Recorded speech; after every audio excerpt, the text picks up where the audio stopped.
Hello, Booktube! This is Kelly. Thank you so much for watching my channel. Yeah, feeling really good this Friday morning. I'd like to say a special hello to the wonderful person who gave me this mug a while ago. We haven't chatted for a bit, so I just wanted to say hi. And I also want to kind of send out some positive energy into the world.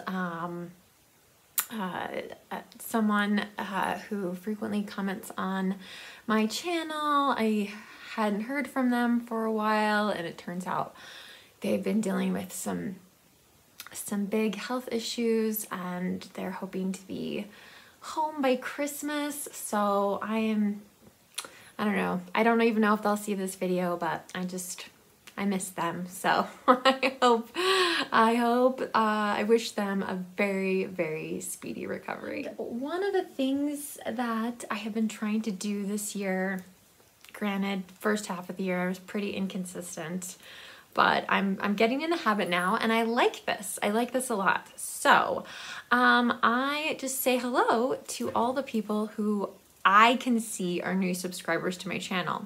Now, I think there's more than this, but these are the people who they list on their YouTube profile or whatever, what channels they subscribe to. So the people who I believe don't have a channel, and if you do have a channel and I don't say anything, then please like let me know. And let me know that you do have a channel, and I will include the link down below. So I want to say hi to Spec Boom, Holly, Tamla, RKB Brown, Smoldine. I want to say a special thank you to them. They've already commented on some of my videos, so thank you so much for that. Magora, Sarah, Martha. This YouTube name is quite interesting. Pearl reads a lot. Pearl, if you're watching, that sounds like a great name for a booktube channel. I wonder if you have plans for that. I'd love to know more. There is somebody who subscribed to my channel, and unfortunately it is in a language that I cannot even begin to pronounce. It looks like Cyrillic. I'm not sure, but I'm really glad that you're here. Thank you so much for watching. Dave, Randy, Laban, Kentucky Bourbon, and Matthew. We have a couple of new subscribers to this channel who are small booktubers. I will link to their channels down below. I encourage all of you to check them out. The first one is Melissa, who has 85 subscribers, and I think she's just done 2 videos. Melissa, if you're watching, I would really encourage you to do the booktube newbie tag if you are in fact, you know, that new a content creator. That a lot of people will find your channel that way, so would highly recommend that. The other person that I really want to recommend you guys go visit is Cynthia Smith, who looks like at one point her channel name was Cindy's Library, maybe. Not sure, but Cynthia has been on BookTube for 2 years, and she has 22 subscribers. So let's all go show Cynthia some love. Okay, guys, I had a little extra time this week because of the Thanksgiving holidays, but I managed to finish 2 books this week, you guys. I told you I was gonna do it. I told you, and I did it. So all right, so the first thing I want to say about these books is these books were both given to me by people who I'm somehow connected to on BookTube. And before I kind of give my little mini review and talk about what I'm going to be reading next, I just want to say, like, I am so grateful. Like, nobody needs to send me anything on this channel, but you know, these people were incredibly generous and thoughtful, and wanted to share something they thought I would love, or something connected with their country, and so if I don't like a book that you recommend or that you send me, like, it's not a personal thing. It's just about the book. And it's not even so much that I disliked one of these books. It just, well, anyway, we'll get to that. So the first book that I read, well, actually, I finished it this morning. I was like, I can't make that video until this book is done. This is Paris to the Past, Traveling Through French History by Train by Ina Caro. This was a great read. I'd probably give this 4 stars on Goodreads. I really enjoyed the places that she went to. So she basically makes Paris her hub and then travels out. It's always has to be, with I think one exception in the book, everything has to be a trip that you can take by train to the site, see the site, and then come back to Paris the same day. So it's all within like these are all like just day trips essentially, with one exception. And I have to tell you guys, you know, if you've been watching my channel for a while, you know how much I love France and I love Paris. I lived in France for a summer and got to spend a couple weeks in Paris and went back to Paris with some members of my family later. This book in some ways made me really depressed because I have hardly been to any of the places that she talks about. And I was just like, why? Why didn't I go there? At one point, she is talking about the Place des Vosges? I don't know if I'm saying that right. Apologize. She's like, if you have been to Paris and have never visited the Place des Vosges, it will be like discovering another novel by your favorite author when you thought you had read them all. And I was just like, why? Why didn't I go there? So anyway, I discovered a ton of places now that I would really like to see. Whether I get to Paris again or even France for that matter, yeah, I'm not really sure, but nonetheless, yeah, I learned a ton about not just French history, but really, you know, you can't talk about one country without sort of pulling some of the other ones in, especially because she starts in, I think, the 11th or 12th century and goes up to the 19th century.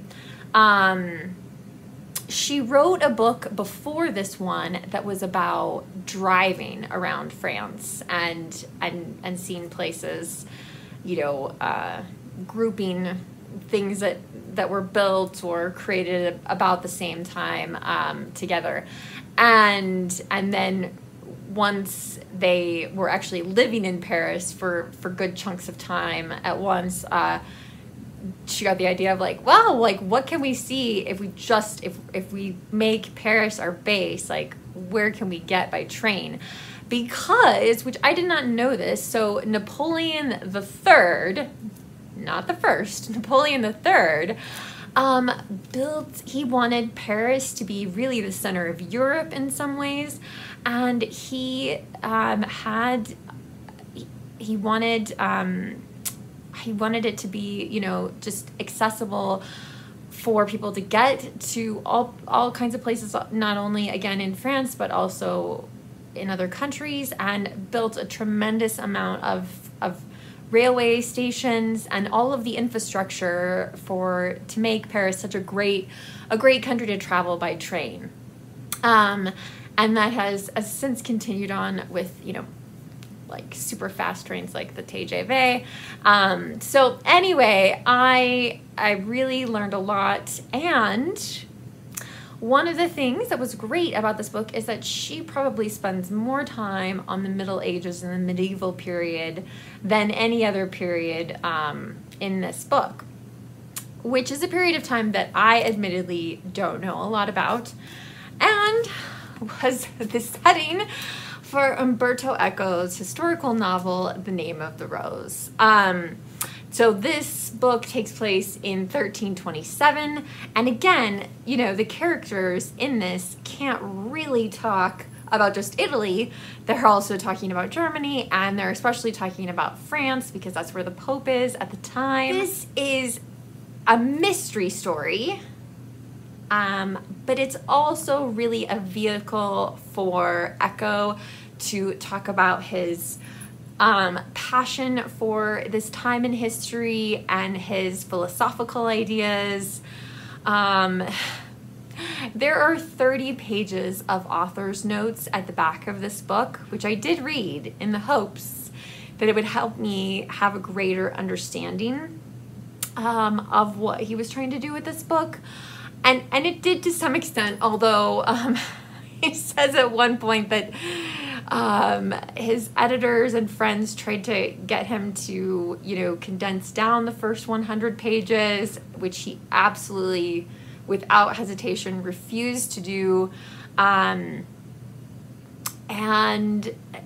yeah, like there's just, I mean, even he says like there are, let's see, how does he describe? There's long, didactic, philosophical, meta-historical, like all this kind of stuff, and frankly it's just not really, I don't have a great understanding of philosophy overall. I understood some of the forces at work in this story. Part of me wishes that he had just written a really great mystery, which is in here, but it's buried, and I'm not sure that was the part of the story that really brought Eco the most joy. I don't know, but you know, it's a really interesting story. The other thing that's great about this book is that a huge part of it centers around a library that is also a labyrinth, and yeah, and that books are cataloged in the order which they were added to the library. So it's a very different way of thinking about how things are organized, and getting access to the library proves very difficult. The two main characters, which in the English edition are William and Adso, are just terrific. They're great. They're really, really great characters. Very, very three-dimensional characters. But there are times where like Adso has like this vision at one point, or a dream, and then oh my god, there's, you know, and I understand like the Inquisition is going on at this time, and so that plays a big part in the novel, but I just don't think it was, I don't know if it was really necessary or not. Maybe it was, but I think mainly this book just like goes over my head a little bit. So it's not that I think it's a bad book by any means. You sometimes read something and you're like, you can see why other people really loved it and enjoyed it. Those aren't necessarily the things that I loved and enjoyed about the book. I'd probably give it 3 stars on Goodreads, because I do think the mystery is really interesting in many ways, and the outcome of the book I was quite shocked by. I did not see coming. I don't know how it would hold up on a reread once you know all of that. To get through those other passages might be really, really difficult, at least again for somebody like me. So yeah, you guys, I don't know. I'm still thinking and pondering, and I really do, again, I really appreciate the person who gave this to me, who wanted to share it with me, because when they read it, it was clearly a very powerful reading experience. Somebody made a comment about how much Latin there is in the book, and this edition has a note, oh gosh, from, looks like 2004, about how much Latin is in the book, and that while people, you know, while it's being translated into other European languages. People in America definitely don't have a lot of experience with Latin.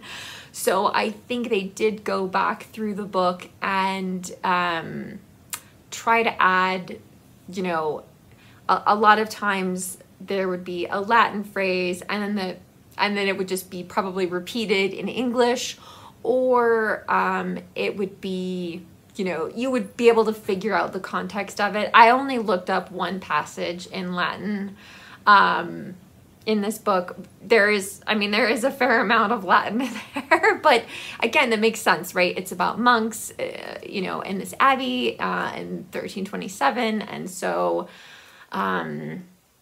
yeah, the language part of it, that was, again, it was interesting.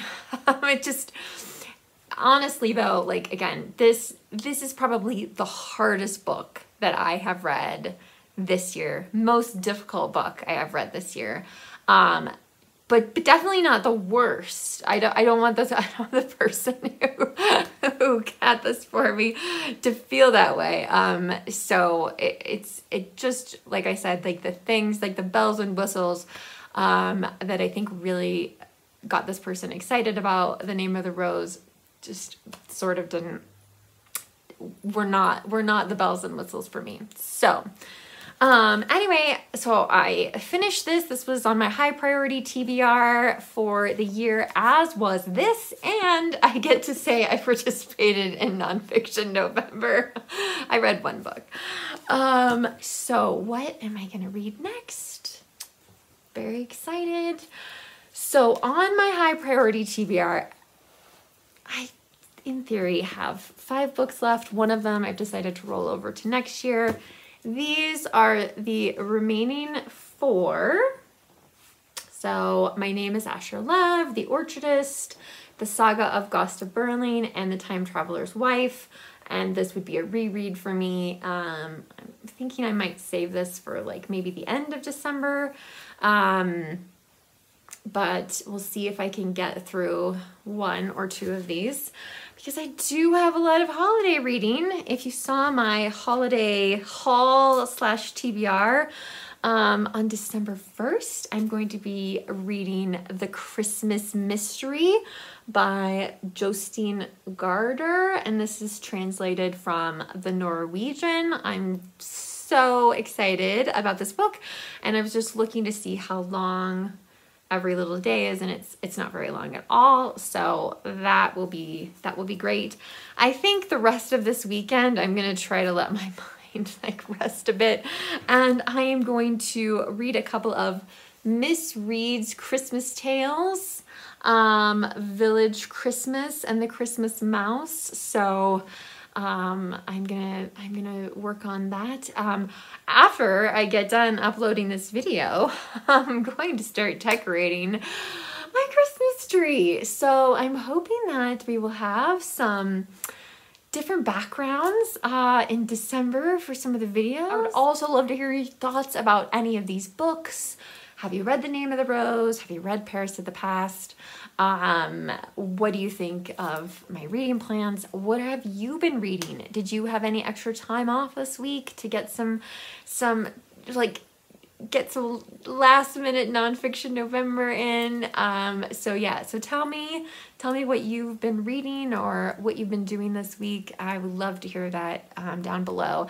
If you don't feel comfortable leaving a comment, you can always leave an emoji in the comment section, or you can give this video a thumbs up as a way simply to say hello, which I deeply appreciate. So thank you guys so much for watching. Remember, Booktube, to be kind to yourself, be kind to others, and I will be back with another bookish video soon. Bye.